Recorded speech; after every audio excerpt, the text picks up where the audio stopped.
Radhe Radhe friends, कैसे हैं आप सब। माघ पूर्णिमा की बहुत बहुत शुभकामनाएं आप सभी को।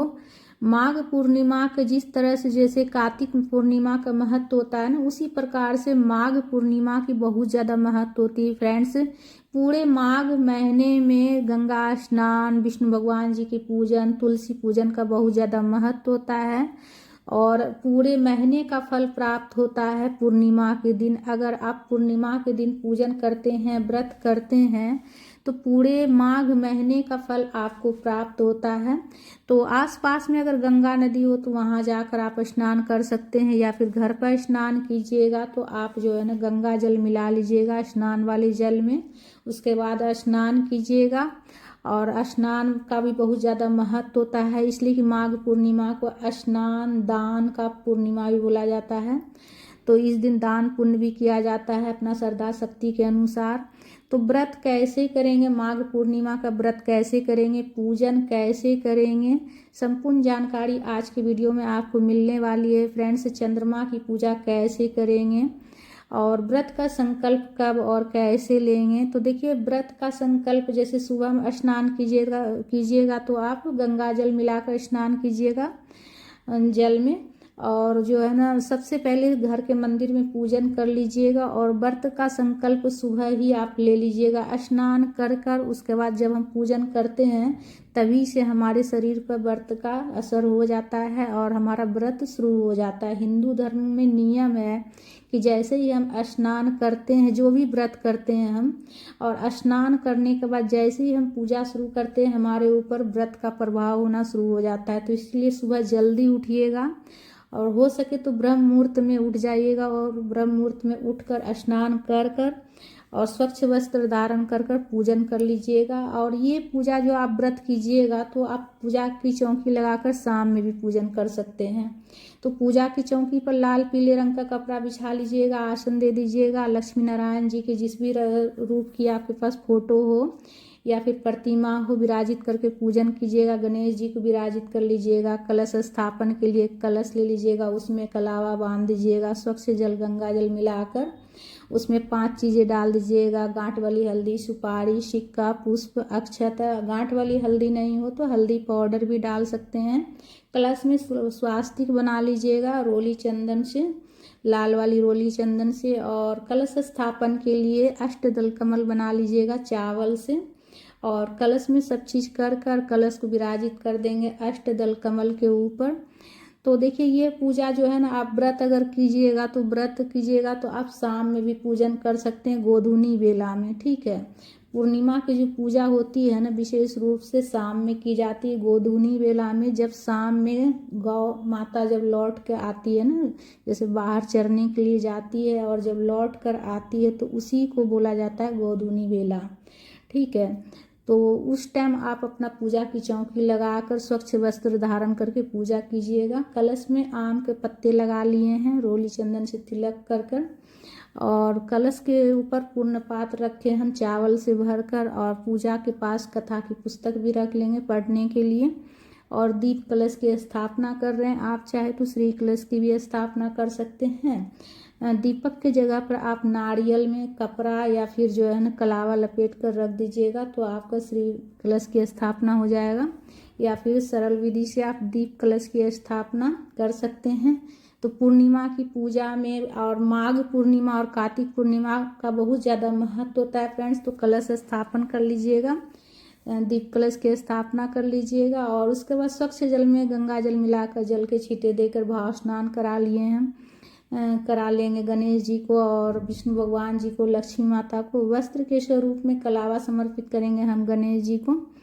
और सबसे पहले गणेश जी की पूजा की जाती है, तो सबसे पहले गणेश जी की पूजा कर लेंगे, कलावा समर्पित करेंगे, जनेऊ समर्पित कर लेंगे, और रोली चंदन से तिलक कर लेंगे, अक्षत समर्पित करेंगे। तो इस दिन देखिए, दान पुण्य का भी बहुत ज़्यादा महत्व होता है। तो अपना श्रद्धा शक्ति के अनुसार दिन में आप किसी पंडित ब्राह्मण को जाकर दान जरूर से जरूर कर लीजिएगा, सीधा निकाल कर। जितना आपसे हो सके अन्न का दान, सबसे बड़ा दान होता है अन्न का। तो अन्न में आप जो है ना आटा, चावल, आलू, कुछ पैसा रख कर, कुछ मीठा में रख कर जैसे कि आप दान कर सकते हैं। इससे ज़्यादा आप जितना दान कर सकें लेकिन कम से कम जैसे कि 2 आदमी के भोजन के लायक आप जो है ना अन्न निकाल कर आप दान जरूर से कीजिएगा।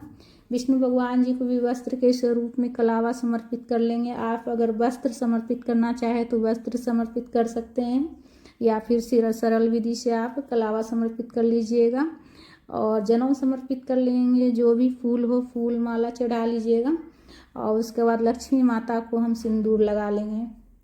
तो कार्तिक पूर्णिमा के जिस तरह से महत्व होता है फ्रेंड्स, उसी तरह से माघ पूर्णिमा की बहुत ज़्यादा महत्व होता है। तुलसी पूजन जरूर से जरूर कर लीजिएगा। सुबह ब्रह्म मुहूर्त में अगर आप उठकर पूजन करते हैं तुलसी पूजन, तो दीपदान भी कर लीजिएगा, इसलिए कि दीपदान हमेशा अंधेरे में किया जाता है। तो अगर सुबह जल्दी उठ गए तो उस समय दीपदान कीजिएगा, और नहीं तो आप शाम में भी दीपदान कर सकते हैं। और कलश का भी पूजा कर लेंगे। तो तुलसी पूजन जरूर से जरूर कर लीजिएगा, इसलिए कि माघ महीने में भी जो है ना तुलसी पूजन का बहुत ज़्यादा महत्व होता है। जिस प्रकार से कार्तिक महीने में तुलसी पूजन का महत्व होता है, उसी प्रकार से माघ माह में भी तुलसी पूजन का बहुत ज़्यादा महत्व होता है। उसके बाद देखिए चंद्रमा की पूजन के लिए एक लोटा तैयार कर लेंगे। थोड़ा सा उसमें जो है ना हम अक्षत डाल देंगे, थोड़ा सा और रोली चंदन डाल देंगे और थोड़ा सा दूध डाल देंगे। तो देखिए जैसे कि दूध आपका उबला हुआ दूध हो तो वो भी आप दे सकते हैं, इसलिए कि जो है ना जैसे सुबह से रखिएगा कच्चा दूध तो हो सकता है ख़राब हो जाए, तो आप गर्म करके दूध रख कर वो भी आप दे सकते हैं पूजा में। उसके बाद एक फूल रख देंगे। तो इससे जो है ना इस जल से जो है ना जब चंद्रदेव की पूजा कीजिएगा रात्रि में चंद्रदेव को अर्घ्य दीजिएगा, तो आप जो लोटा रखिएगा उसी से आप चंद्रदेव को अर्घ्य दीजिएगा। और विष्णु भगवान जी को तुलसी पत्ता समर्पित करेंगे और उसके बाद भोग लगाएंगे। तो देखिए जल का भोग लगा रहे हैं गणेश जी को, फिर फल का भोग लगा सकते हैं, लड्डू पेड़ा का भोग लगा सकते हैं, या फिर घर में कुछ बनाकर भी आप भोग लगा सकते हैं। पूर्णिमा के दिन विशेष रूप से जो है खीर बनाया जाता है। ऐसा माना जाता है कि खीर बनाने से घर में सुख समृद्धि हमेशा बनी रहती है।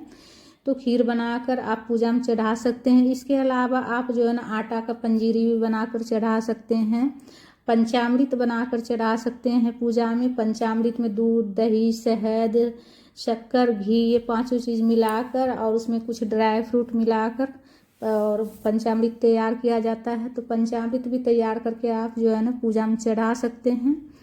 और उसके बाद विष्णु भगवान जी के भोग में तुलसी पत्ता देंगे और पूजा में कुछ दक्षिणा भी रख लीजिएगा अपना श्रद्धा शक्ति के अनुसार जितना हो सके। और सीजन का जो भी फल हो आपके पास चढ़ा सकते हैं पूजा में, 1 तरह 2 तरह 5 तरह का जितना आपसे हो जाए अपना क्षमता के अनुसार, अपना श्रद्धा शक्ति के अनुसार।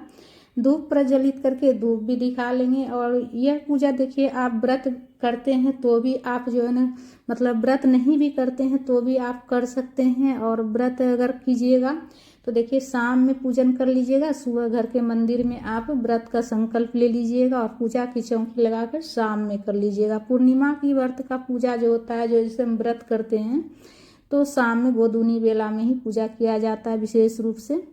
ऐसे तो आप सुबह भी कर सकते हैं लेकिन शाम में विशेष रूप से किया जाता है। उसके बाद कथा भी पढ़ लीजिएगा हाथ में पुष्प लेकर, इसलिए कि जो है ना हमारा व्रत और पूजन तभी पूर्ण होता है जब हम कथा पढ़ते हैं। तो उस दिन जो है सत्यनारायण व्रत कथा जरूर से सुन लीजिएगा, इसलिए कि पूर्णिमा के दिन जो है ना सत्यनारायण व्रत की पूजा की जाती है। सत्यनारायण भगवान की कथा भी करवाई जाती है, पूजन भी की जाती है और व्रत भी किया जाता है। तो कथा आप सुन लीजिएगा या फिर आप जो है ना कथा पढ़ लीजिएगा अगर किताब हो तो मेरे चैनल पे भी आपको मिल जाएगा कथा का वीडियो। उसके बाद आरती कर लेंगे। आरती कपूर प्रज्वलित कर आरती कर लीजिएगा, और अगर कपूर नहीं हो तो एक और दीपक प्रज्वलित कर लीजिएगा। जो कलश के ऊपर दीपक प्रज्वलित कीजिएगा वो दीपक जो है ना जब चंद्रमा की पूजन जब कीजिएगा तब तक आपका दीपक प्रज्वलित होना चाहिए। इस बात का ध्यान रखिएगा, जब तक आपका व्रत पूर्ण ना हो जाए तब तक दीपक जो है ना जलते रहना चाहिए। ठीक है, अखंड ज्योत जैसे जलना चाहिए जब तक आपका पूजन पूर्ण ना हो। तो रात में चंद्रमा पूजन के बाद ही जो है ना व्रत खोला जाता है। दिन में चाय पानी आप पी सकते हैं।